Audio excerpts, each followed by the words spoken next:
Txiki eta Otaegi hil zenituzten, bai.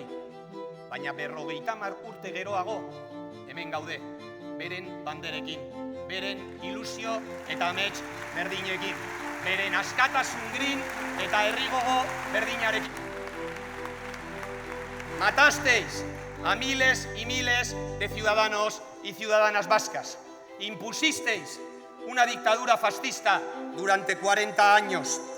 Nos torturasteis y encarcelasteis a escala masiva. Prohibisteis nuestra lengua. Hicisteis lo indecible por asimilar a este pueblo en términos nacionales y culturales. Pero 50 años después, aquí hay un pueblo en pie.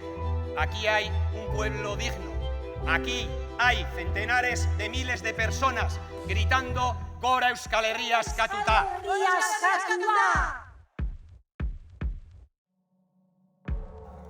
Orain guri dagokigu.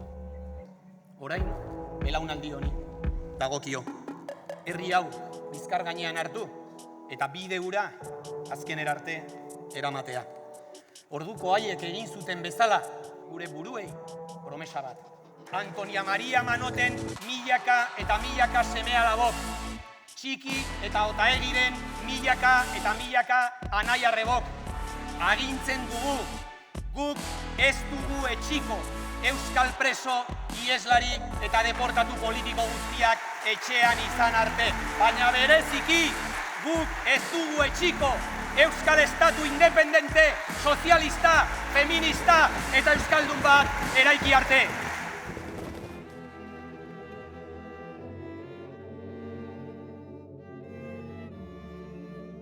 Aberria ala hil, esan zuen Txikik.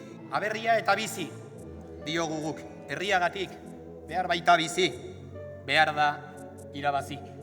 Eta lagunok, ez egin dudarik, guk irabazi, irabaziko. Gora Euskal Herria askatuta! Gora nazio askapen mugimendua! Gora askatasun haizea! Gora herri!